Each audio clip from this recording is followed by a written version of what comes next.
हाय, आज हम गुरु बीजाणु जनन के विषय में अध्ययन करेंगे। गुरु बीजाणु जनन को मेगा स्पोरोजेनेसिस कहा जाता है। तो मेगा स्पोरोजेनेसिस इंग्लिश में और हिंदी में उसी को कहते हैं गुरु बीजाणु जनन। मेगा स्पोरोजेनेसिस को हम कैसे डिफाइन करें, चलिए हम देखते हैं। न्यूक्लियस के आर्किस्पोरियल सेल से मेगास्पोर बनने की प्रक्रिया को मेगा स्पोरोजेनेसिस कहते हैं। मैं रिपीट करता हूँ, न्यूक्लियस के आर्किस्पोरियल सेल से मेगास्पोर बनने की प्रक्रिया को मेगा स्पोरोजेनेसिस कहते हैं, गुरु बीजाणु जनन कहते हैं। आपको कुछ समझ में नहीं आया होगा तो चलिए मैं समझा देता हूँ। न्यूक्लियस, ये न्यूक्लियस बीजांड काय के आर्किस्पोरियल सेल, इस बीजांड काय में एक विशेष सेल होता है जिसे आर्किस्पोरियल सेल कहते हैं, जैसे कि आप यहाँ पर देख पा रहे हैं। इसके बारे में हम थोड़ा सा और भी जानेंगे। तो इस बीजांड काय के इस आर्किस्पोरियल सेल से मेगास्पोर बनने यानी कि गुरु बीजाणु बनने की प्रक्रिया को गुरु बीजाणु जनन कहते हैं, मेगा स्पोरोजेनेसिस कहते हैं। तो एक्चुअली में होता क्या है, ये जो बीजांड काय है, इस बीजांड काय का जो न्यूक्लियस है उसके जो माइक्रोपाइल्स क्षेत्र है, क्योंकि बीजांड का ओव्यूल का जो ये वाला सिरा होता है उसको माइक्रोपाइल्स कहते हैं। तो इस माइक्रोपाइल्स वाले क्षेत्र में एक जो कोशिका है वह विकसित होकर वृद्धि करता है और कुछ बड़ा हो जाता है अन्य कोशिकाओं से। तो इस भिन्नित हुए कोशिका को आर्किस्पोरियल सेल कहते हैं। तो इस आर्किस्पोरियल सेल से गुरु बीजाणु बनने की जो प्रक्रिया है, प्रोसीजर है, इसको गुरु बीजाणु जनन कहते हैं। तो होता क्या है, हम इसको नेक्स्ट जो हमारा डायग्राम है उस डायग्राम से इसको हम समझने का प्रयास करते हैं। सर्वप्रथम क्या होता है कि माइक्रोपाइल्स क्षेत्र में एक कोशिका अभिन्नित होता है, ग्रो करता है और उसको आर्किस्पोरियल सेल कहते हैं। उसके बाद इस आर्किस्पोरियल सेल में समसूत्री विभाजन होता है और कई कोशिकाओं का गुच्छा बन जाता है। तो कुछ कोशिकाएं जो हैं वह परिधि की ओर एकत्रित होने लगते हैं, जिन्हें प्राइमरी पैराइटल सेल कहते हैं, जो परिधि की ओर होते हैं।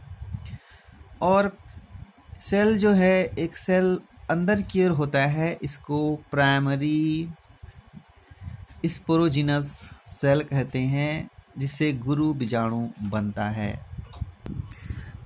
प्राइमरी पैराइटल सेल आगे चलकर प्राइमरी पैराइटल टिश्यू का निर्माण करते हैं, जो आप परिधि की ओर देख रहे हैं, जो एकत्रित हो जाते हैं।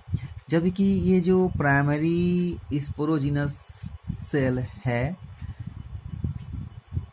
ये विकसित होकर गुरु बीजाणु का निर्माण करता है, जो आगे की ओर हम देखते हैं। तो होता क्या है, फिर अगला जो प्रोसीजर है वो ये प्राइमरी स्पोरोजिनस सेल से है। इसमें अब होता है अर्धसूत्रीय विभाजन। इसमें अर्धसूत्रीय विभाजन के फलस्वरूप 8 कोशिकाएं बनती हैं, 8 सेल्स बनते हैं। जैसा कि हम डायग्राम नंबर सी पर देख सकते हैं, इसमें 8 जो हैं वो सेल्स बनते हैं। यहाँ पर आप देख रहे हैं कि ऊपर की ओर 3 सेल्स एकत्रित हैं, नीचे की ओर 3 सेल एकत्रित हैं और बीच में 2 सेल एकत्रित हैं। तो वो जो प्राइमरी पैराइटल सेल्स परिधि की ओर था और बीच में था प्राइमरी स्पोरोजिनस सेल। इस प्राइमरी स्पोरोजिनस सेल में अर्धसूत्री विभाजन होता है, जिसके फलस्वरूप 8 सेल्स जो हैं वो बन जाते हैं। तो नीचे की ओर जो मुख्य सेल होता है, एक्चुअली में जो गुरु बीजाणु है वो ये है, इसको कहते हैं एग सेल। और उसकी 2 सहायक कोशिकाएं होती हैं जिनको साइनर्जिड सेल्स कहते हैं। इस ध्रुव के विपरीत दिशा की ओर 3 सेल्स और होते हैं जिनको एंटीपोडल सेल्स कहते हैं। मध्य में 2 सेल्स होते हैं जिनको पोलर न्यूक्ली कहते हैं। तो इस प्रकार से एग सेल्स की ओर 3 सेल्स होते हैं और उसके विपरीत ध्रुव की ओर 3 सेल्स होते हैं, तो 6 हुए। पोलर सेल्स 2 होते हैं, तो इस प्रकार से 8 सेल हो गए। अब हम देखते हैं कि इन जो 8 सेल्स हैं, 4 नाम हमने देखा, egg cell, synergid cells, antipodal cells और पोलर न्यूक्ली। तो इनके कार्य क्या क्या हैं? तो यहाँ पर जो एग सेल है, इस कोशिका में एक मादा केंद्रक होता है जो निषेचन के पश्चात द्विगुणित भ्रूण का निर्माण करता है। जबकि जो साइनर्जिड सेल्स हैं, यह अंड कोशिका से मिलकर अंड उपकरण का निर्माण करती है। यह कोशिकाएं कुछ पदार्थ स्रावित करती हैं, जिसके कारण पराग नलिका आकर्षित होती है। उसके बाद हम बात करें एंटीपोडल सेल्स की, तो इसका मुख्य कार्य है भ्रूण पोष को पोषण प्रदान करना। एंटीपोडल, जैसे कि मैंने कहा कि इसका मुख्य कार्य जो होता है वह विकसित हो रहे भ्रूण कोष को पोषण प्रदान करना होता है। अब बात करते हैं पोलर न्यूक्ली की। तो पोलर न्यूक्ली होता क्या है कि ये जो पोलर न्यूक्ली हैं, दोनों आगे चलकर संलयित हो जाते हैं और द्वितीयक केंद्रक का निर्माण करते हैं। पहला केंद्रक कौन सा था? Egg cell. और ये जो एग सेल है, निषेचन के पश्चात द्विगुणित भ्रूण का निर्माण करता है। जबकि ये जो दोनों पोलर न्यूक्ली हैं, दोनों संयुक्त रूप से द्वितीयक केंद्रक का निर्माण करते हैं और ये दूसरे नर केंद्रक से संलयन कर त्रिगुणित केंद्रक बनाता है। इसको त्रिक संलयन भी कहते हैं। तो यहाँ पर एक डेफिनेशन और मिलता है हमको कि त्रिक संलयन किसे कहते हैं।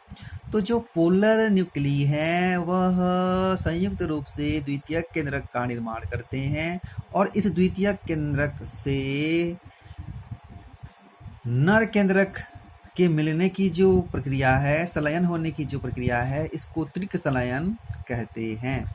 तो त्रिक संलयन से होता है त्रिगुणित केंद्रक का निर्माण, जबकि जो एग सेल के संलयन से और एग सेल और ये नर केंद्रक के मिलने से द्विगुणित केंद्रक का निर्माण होता है। इसमें त्रिगुणित केंद्रक का निर्माण होता है, इसको कहते हैं त्रिक संलयन।